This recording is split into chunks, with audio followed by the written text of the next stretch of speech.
Hello everyone, welcome back to my channel. So बच्चों, आज हम कक्षा 8वीं की समाज विज्ञान की मूल्यांकन कार्यपत्रक 2 करेंगे, यानी असेसमेंट वर्कशीट नंबर 2 करने वाले हैं, जो कि आपकी 31 अगस्त की वर्कशीट है। ठीक है, 31 अगस्त का असेसमेंट है ये। सो इसको स्टार्ट करने से पहले प्लीज़ इस वीडियो को लाइक करिए। तो चलिए इस वीडियो को स्टार्ट कर लेते हैं। नीचे दिए गए स्रोत को ध्यानपूर्वक पढ़िए और दिए गए प्रश्न 1 से 4 के सही उत्तर वाले विकल्प के गोले को पेंसिल से काला कीजिए। यानी पहले आपको इस अनुच्छेद को ध्यान से पढ़ना है, उसके बाद नीचे कुछ 4 प्रश्न दिए हुए हैं, उनको हल करना है। तो आइए इसको पढ़ लेते हैं। मुगल बादशाहों में औरंगजेब जो थे वो आखिरी शक्तिशाली बादशाह थे।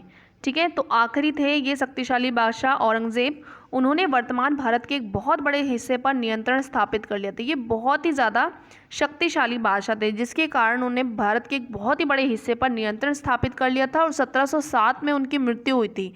ठीक है, उसके बाद क्या हुआ कि बहुत सारे मुगल सूबेदारों और बड़े बड़े जमींदारों ने अपनी क्षेत्रीय रियासतें कायम कर ली। ठीक है, जैसे जैसे विभिन्न भागों में ताकतवर रियासतें सामने आने लगी, दिल्ली अधिक दिनों तक प्रभावी केंद्र के रूप में नहीं रह सकी।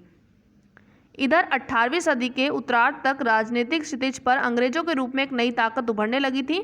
1600 ईस्वी में ईस्ट इंडिया कंपनी ने इंग्लैंड की महारानी एलिजाबेथ प्रथम से पूरब में व्यापार का चार्टर जो है, इजाज़तनामा जो है वो हासिल किया, और इसके अनुसार कंपनी को पूरब में व्यापार का एकाधिकार मिल गया। यानी इंग्लैंड की कोई और कंपनी इस इलाके में ईस्ट इंडिया कंपनी से होड़ नहीं कर सकती थी, और इसके द्वारा कंपनी समुद्र पार जाकर नए इलाकों को खंगाल सकती थी। वहां पर सस्ती कीमत पर चीज़ें खरीदकर उन्हें यूरोप में ऊंची कीमत पर बेचकर मुनाफा कमा सकती थी। ठीक है, अब इसके कुछ प्रश्न हैं, उनको कर लेते हैं। जिसमें पहला प्रश्न आपको दिया हुआ है कि शक्तिशाली मुगल शासकों में आखिरी मुगल शासक कौन थे? औरंगजेब थे। ठीक है, तो इसमें ए पे टिक लगाएंगे, औरंगजेब। अगला देखो प्रश्न नंबर 2, मुगल सम्राट औरंगजेब की मृत्यु के बाद कुछ शक्तिशाली क्षेत्रीय राज्यों का उदय हुआ। क्यों हुआ? क्योंकि परवर्ती मुगल शासक कमजोर थे या क्षेत्रीय शासक शक्तिशाली हो गए? तो दोनों ही होंगे इसमें, ए और बी, तो सी पर लगाएंगे।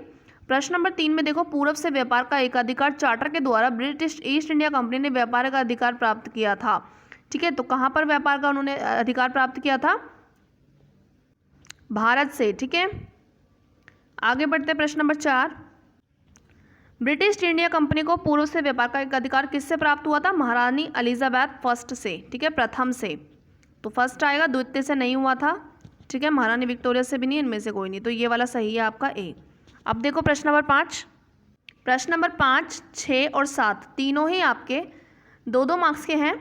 ठीक है, तीनों को हम एक साथ सॉल्व कर लेते हैं। किन्हीं 2 भारतीय राज्यों के नाम बताइए जिन्हें हड़प की नीति के तहत ब्रिटिश ईस्ट इंडिया कंपनी ने अपने में मिला लिया। तो इसमें 2 राज्यों के नाम बताने हैं। प्रश्न नंबर 6 में मराठा संघ में पेशवा की क्या भूमिका थी, ये बताना है। और प्रश्न नंबर 7 में अंग्रेज गवर्नर जनरल वॉरेन हेस्टिंग्स के द्वारा किए गए किन्हीं 2 प्रशासकीय सुधारों को आपको लिखना है।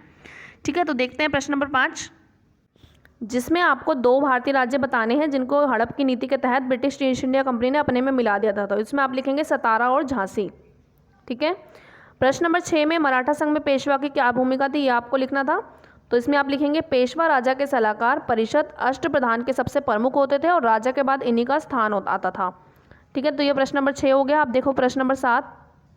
प्रश्न नंबर 7 में अंग्रेज गवर्नर जनरल वॉरेन हेस्टिंग्स के द्वारा किए गए किन्हीं 3 प्रशासनिक सुधारों को आपने लिखना है। तो तीनों को मैं बता देती हूँ कैसे आप लिखेंगे।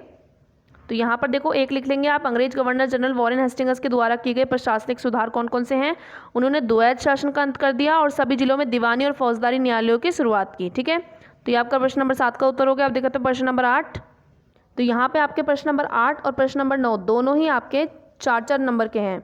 जिसमें पहला है प्रश्न नंबर 8, जिसमें आपसे बोला है कि बक्सर की लड़ाई का क्या महत्व था, और दूसरा आपसे बोला है ब्रिटिश ईस्ट इंडिया कंपनी के द्वारा बनाई गई सहायक संधि के प्रावधानों का वर्णन कीजिए। तो इन दोनों में आप लिखेंगे।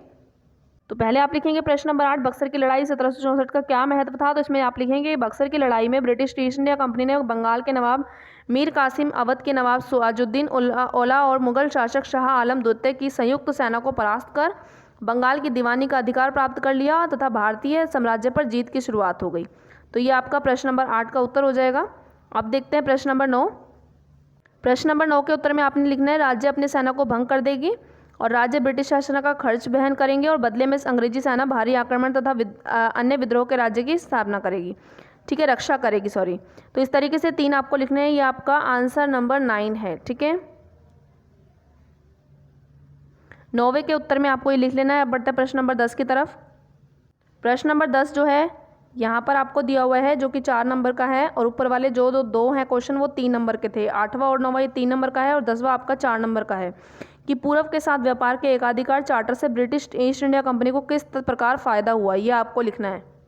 तो क्या फ़ायदा हुआ इसमें आप लिखेंगे कि 1600 ईस्वी में ब्रिटिश ईस्ट इंडिया कंपनी को पूरब के साथ व्यापार के एकाधिकार का चार्टर महारानी एलिजाबेथ प्रथम से प्राप्त हुआ, और इसका फ़ायदा कंपनी को हुआ कि ब्रिटेन की कोई दूसरी कंपनी पूरब के साथ व्यापार नहीं करेगी, जिससे ब्रिटेन की एकमात्र company British east India company को बहुत लाभ हुआ, और अकेले इसने पूर्वी देशों पर अपना एकाधिकार स्थापित कर लिया।